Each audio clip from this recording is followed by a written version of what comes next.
ce qu'on a mis en place, c'est pas tant une méthode qu'un creuset qui permet aux gens de discuter autour d'une question qui est celle du traitement du langage. Comment l'être humain traite le langage, comment on arrive à encoder, décoder l'information, transmettre l'information, comment arrive-t-on à se comprendre et quelles sont les bases justement cérébrales de ces processus-là.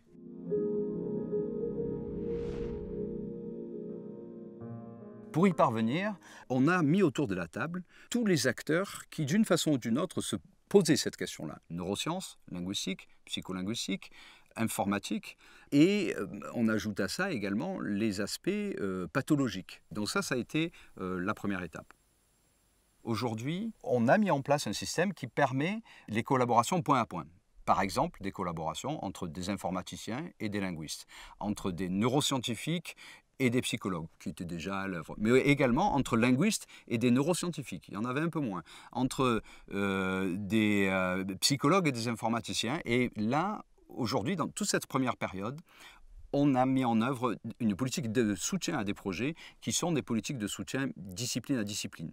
Puis, peu à peu, l'étape d'après consistera à franchir une étape supplémentaire, à rassembler encore plus de disciplines, même si ces projets unificateurs sont déjà un petit peu à l'œuvre. Par exemple, un projet autour de la dyslexie. Une des questions qu'on se pose dans la dyslexie, c'est celle d'essayer d'évaluer la complexité du langage qu'on est en train de manipuler. C'est extrêmement important de savoir si ce qu'on donne à lire à un enfant ou un adulte est compliqué ou pas.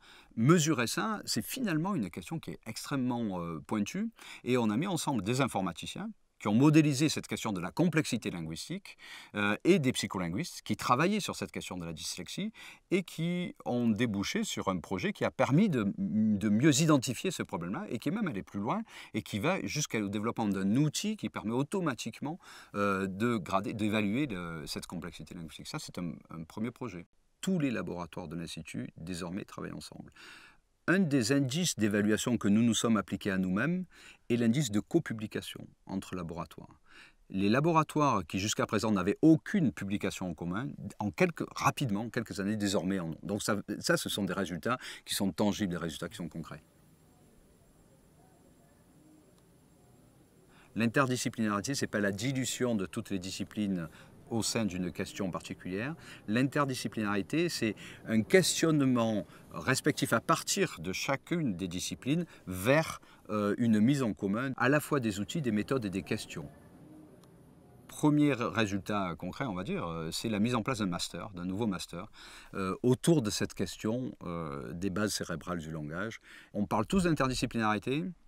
Il est beaucoup plus difficile de la mettre en œuvre au niveau de la formation, parce qu'il est aussi plus difficile de la mettre en œuvre au niveau de la reconnaissance que les disciplines respectives accordent à cette démarche-là. Là, on est plus au niveau politique. Et former cette jeune génération-là à l'habitude de l'écoute et du respect des autres disciplines est un pas absolument décisif qu'on va franchir. Donc le master va ouvrir ses portes en 2018, à la rentrée prochaine. On a profité de l'élan de ce master pour créer finalement un master encore plus grand, qui est un master en sciences cognitives, qui dépasse le langage seulement.